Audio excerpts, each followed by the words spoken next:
Puji Tuhan, selamat pagi sidang jemaat Tuhan, selamat beraktivitas. Tapi sebelum kita beraktivitas, saya mengajak kita sama-sama merenungkan firman Tuhan. Sebelum kita merenungkan firman Tuhan, saya mengajak kita sama-sama berdoa. Mari kita berdoa. Kami datang di hadapan Tuhan. Kami merendahkan diri kami sebab terlalu banyak kebaikan Tuhan dalam hidup kami. Di kesempatan ini Tuhan, kami rindu mendengarkan firman Tuhan. Bukakan setiap hati kami, bukakan setiap pikiran kami agar firman-Mu tertabur dan tertanam dan membawa kami bertumbuh dalam Tuhan. Di kesempatan ini kami siap mendengarkan firman-Mu. Kami mengucap syukur hanya di dalam nama Tuhan Yesus Kristus. Haleluya. Amin. Bapak Ibu Saudara yang diberkati Tuhan, di kesempatan hari ini saya percaya bahwa kita semua ada dalam perlindungan Tuhan, ada dalam pertolongan Tuhan, dan ada dalam kasih sayang Tuhan. Tema renungan saya yang saya mau bagikan kepada Bapak Ibu Saudara yaitu tentang makna dari perjamuan kudus. Makna dari perjamuan kudus. Kita akan baca ayat kita di dalam 1 Korintus pasal 11 ayatnya yang ke-20 berkata begini.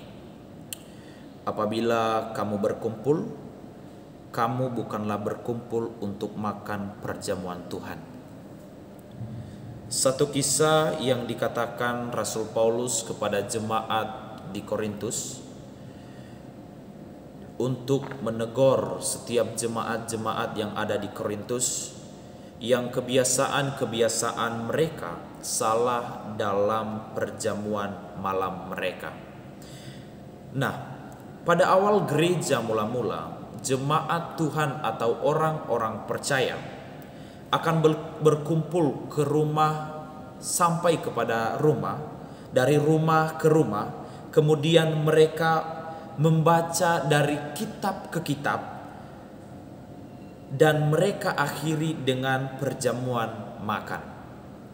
Bapak Ibu Saudara yang diberkati Tuhan, dalam perjamuan kudus juga disebut sebagai perjamuan Tuhan, di mana Tuhan Yesus sendiri yang memerintahkan para murid-muridnya mengadakan perjamuan ini. Dengan unsur yang digunakan dalam perjamuan ini adalah roti dan air anggur.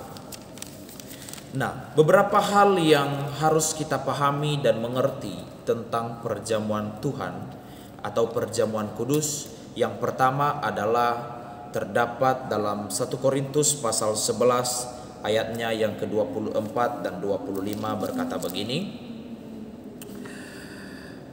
Dan sesudah itu ia mengucap syukur atasnya, ia memecah-mecahkannya dan berkata, inilah tubuhku yang diserahkan bagi kamu, perbuatlah ini menjadi peringatan akan aku. Demikian juga ia mengambil cawan sesudah makan lalu berkata, cawan ini adalah perjanjian baru yang dimeteraikan oleh darahku, perbuatlah ini setiap kali kamu meminumnya menjadi peringatan akan aku. Yang pertama adalah memperingati akan kematian Yesus itu.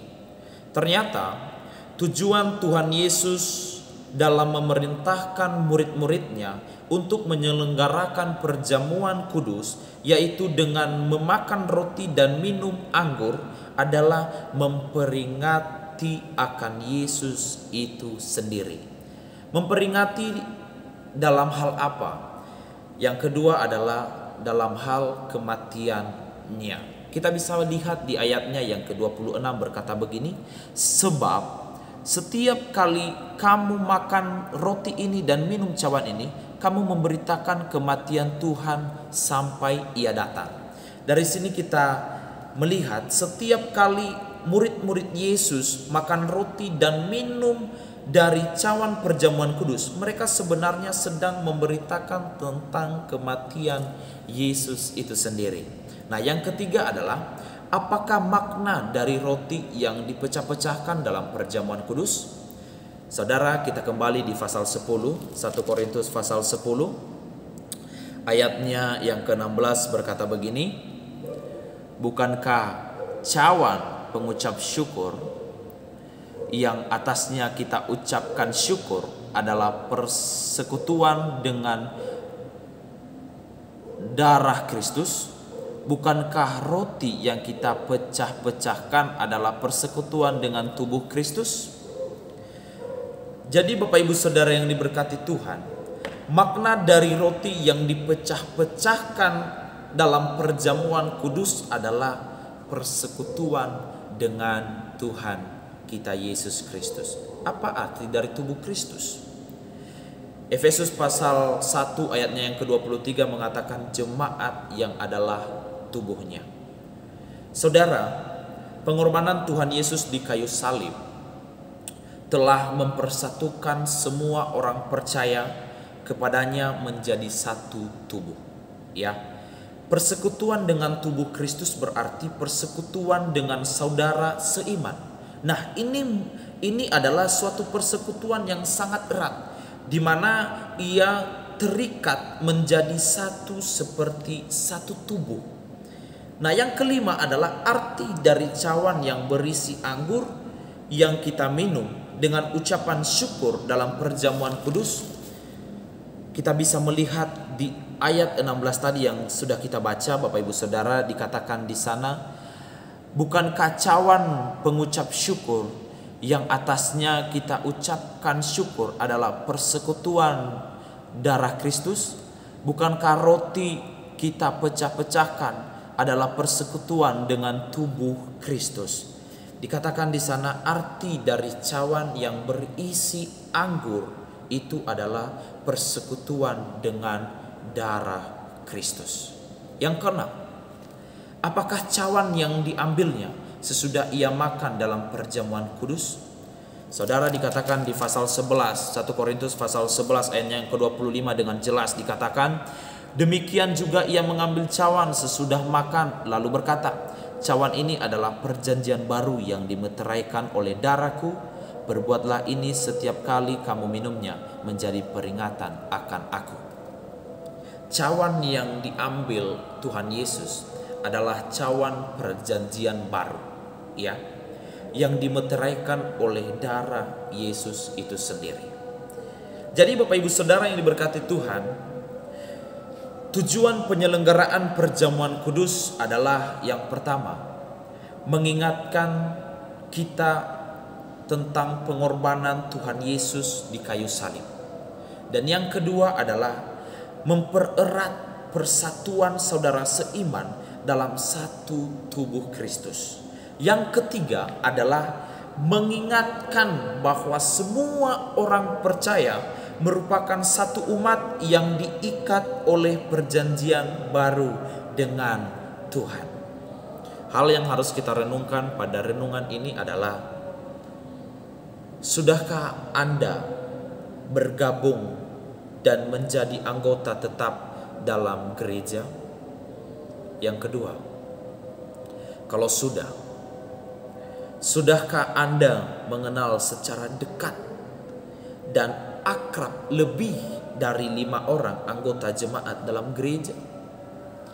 Ketika nomor 2 sudah, kita masuk ke nomor 3. Apakah kelima orang tersebut sudah sedemikian Anda percayai sehingga Anda dapat mencurhatkan beban hati Anda secara terus terang dan meminta mereka mendoakannya? Yang terakhir Bapak Ibu Saudara, saya mengingatkan kita tentang ayat hafalan kita di dalam Roma pasal 6 ayatnya yang keempat, berkata begini.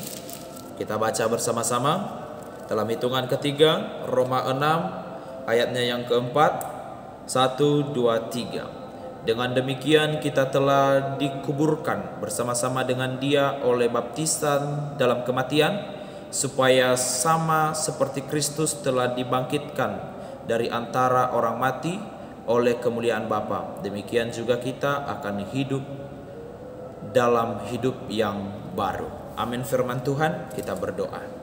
Tuhan Yesus yang baik, terima kasih buat firman-Mu. Biarlah Roh Kudus yang selalu berbicara dalam hati kami. Terima kasih Tuhan, kami mengucap syukur di mana kami kembali diingatkan bagaimana apa itu makna dari perjamuan kudus Tuhan. Terima kasih Tuhan, sebentar kami akan memulaikan aktivitas kami. Lindungi, pelihara kami, jaga kami. Dan kami alaskan doa ini hanya di dalam nama Tuhan Yesus Kristus. Haleluya. Amin. Selamat pagi, Tuhan Yesus memberkati. Selamat beraktivitas.